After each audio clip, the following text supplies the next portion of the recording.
I used your inheritance to invest in Jake's business, my stepfather announced casually over dinner, as if he was merely commenting on the weather. You don't need it anyway, you have a good job. My mother nodded in agreement, avoiding my eyes as she pushed food around her plate. I'm Olivia, 29, and this wasn't the first time Frank, my stepfather of 7 years, had made decisions about my life without consulting me. But this time, he'd gone too far. The inheritance from my grandmother was supposed to be untouchable, held in a trust until my 30th birthday next month. How exactly did you access that money, Frank? I asked, keeping my voice steady despite the rage building inside me. The trust wasn't supposed to be accessible until next month. He waved his hand dismissively. I have my ways. Besides, Jake's business venture needs immediate funding. It's a fantastic opportunity. We're talking millions in potential profit. Jake, my 25-year-old stepbrother, hadn't held a job for more than 3 months since dropping out of college. Mom? I turned to her, hoping for some support. She just shrugged, that familiar apologetic look on her face. Honey, Jake needs this chance. You're doing so well with your accounting career. You understand business decisions, right? Business decisions. I almost laughed. As a forensic accountant, I understood more than they realized. Instead of arguing, I simply nodded and continued eating. How much did you invest? All of it, Frank said proudly. $500,000. Jake's business plan is solid. You'll see, we'll all benefit from this. I excused myself shortly after, driving home to my apartment in a daze. $500,000. My grandmother's entire legacy, gone. She'd worked her whole life building a successful restaurant chain, saving everything for my future. Don't let anyone take advantage of your kindness, Olivia, she'd always said. Sometimes the quietest person in the room is the most dangerous. That night, I pulled out the documents my grandmother had left me. Frank might have found a way to access the trust. But he'd forgotten one crucial detail. I wasn't just the beneficiary. I was also the executor of her estate. The next morning, I made 3 calls. The first was to my grandmother's lawyer, Mr. Sullivan. The second was to my bank. The third was to an old college friend who now worked for the IRS. The money was transferred last week, Mr. Sullivan confirmed. Frank presented paperwork showing your authorization. Did you not sign those documents? I never signed anything, I replied, my suspicion growing. Could you send me copies? When the documents arrived, I studied them carefully.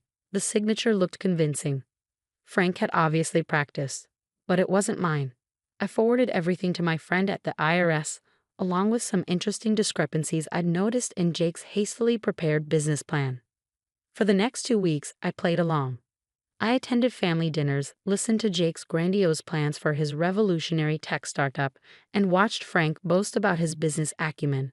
My mother kept giving me worried looks, probably waiting for me to explode, but I remained calm. Then the call came. Ms. Mitchell. The IRS agent's voice was professional. We've reviewed the documents you provided. We'd like to schedule an audit of your stepfather's finances and his son's business venture. There are some concerning irregularities.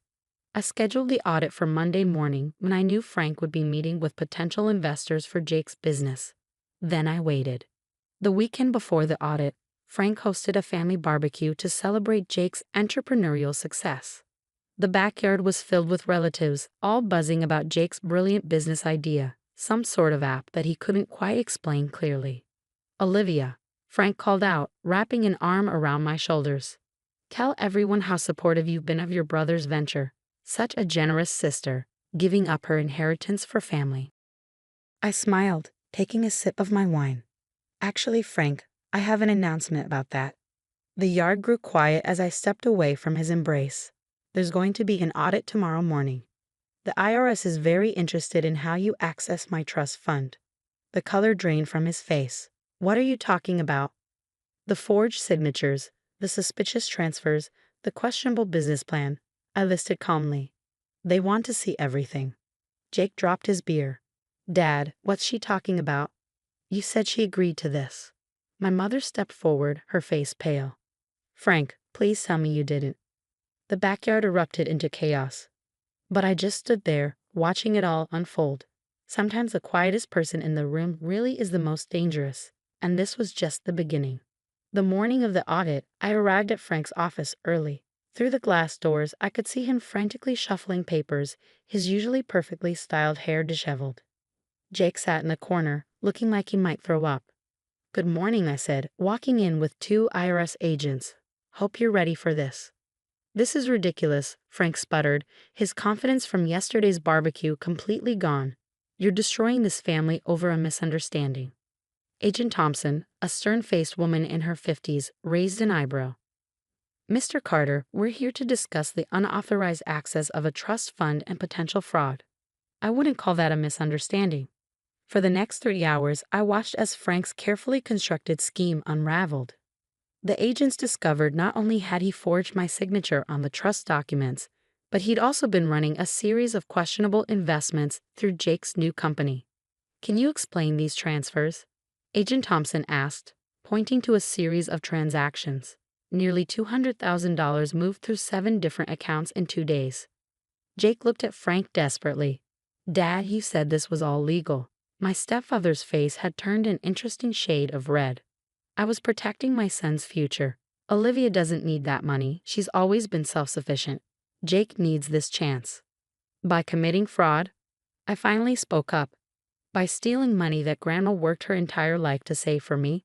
The truth was, I discovered more than just the forged signatures. During my quiet investigation over the past 2 weeks, I'd found evidence that Frank had been planning this for months. He'd set up shell companies, created fake business proposals, and even hired people to pose as potential investors. My mother burst into the office, her eyes wild. "Frank, what have you done?" "The bank just called. They're freezing our accounts."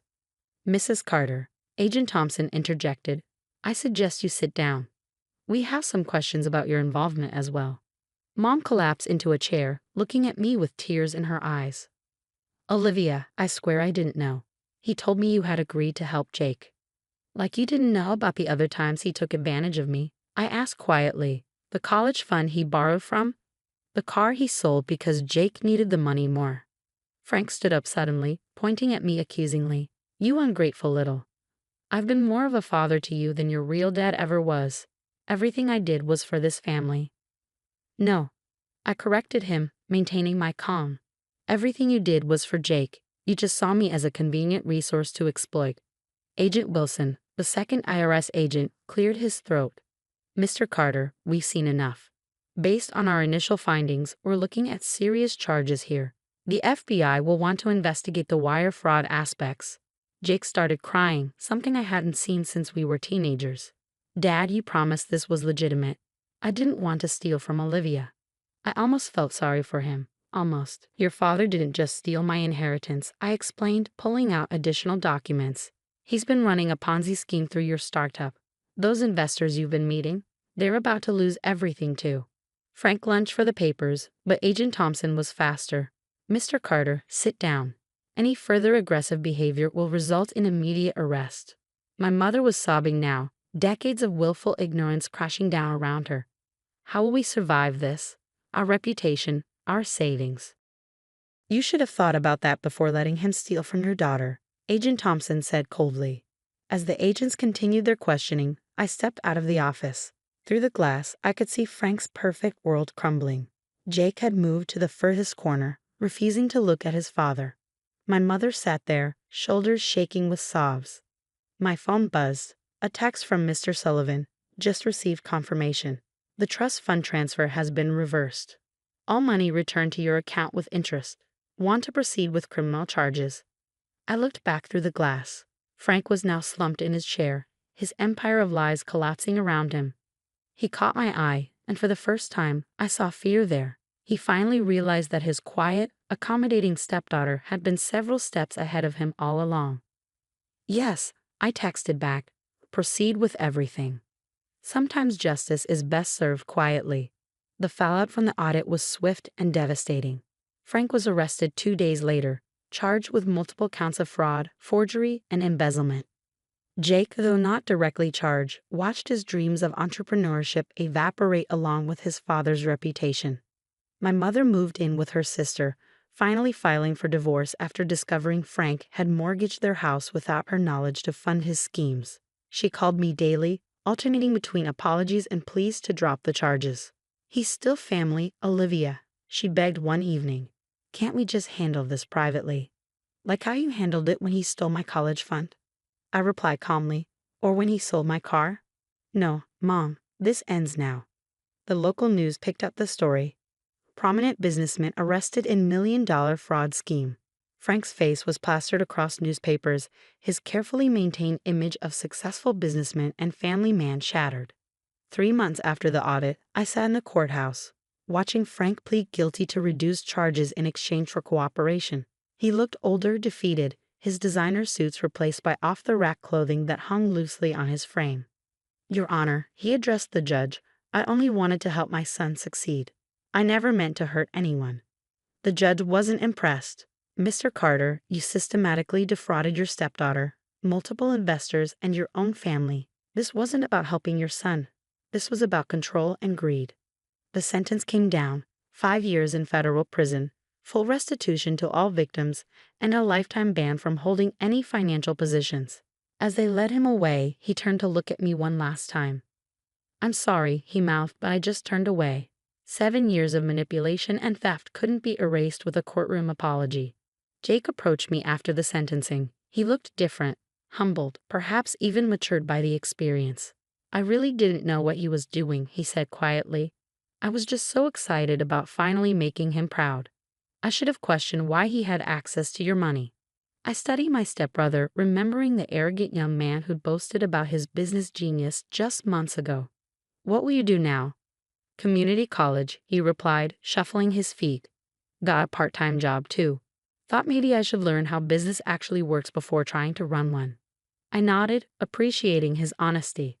That's a good start. My mother took longer to come around. The divorce proceedings revealed the full extent of Frank's deceptions, hidden debts, fraudulent investments, years of financial manipulation. She'd lost everything except her teaching pension. I failed you, she admitted over coffee one morning, 6 months after Frank's sentencing. I was so afraid of being alone after your father died that I let Frank take advantage of both of us. Can you ever forgive me? I reached across the table and took her hand.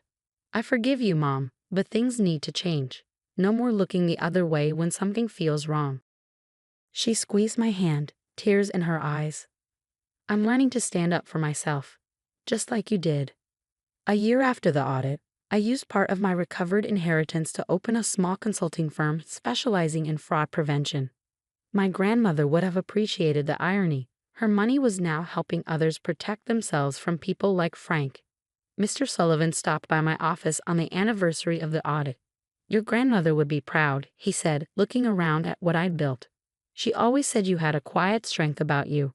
I smiled, thinking of the framed quote on my wall. My grandmother's last words to me, don't let anyone take advantage of your kindness, Olivia. Sometimes the quietest person in the room is the most dangerous. Frank still writes sometimes, letters from prison full of justifications and half apologies. I don't respond. Jake is slowly rebuilding his life, taking business classes and working his way up honestly. My mother has found her voice, volunteering at a women's shelter and helping others recognize financial abuse. As for me, I'm doing exactly what my grandmother hoped I would, succeeding on my own terms, helping others, and proving that sometimes the best revenge isn't loud or dramatic. Sometimes it's just quietly standing your ground and letting justice take its course. The quiet ones, after all, are often the ones you should watch out for the most.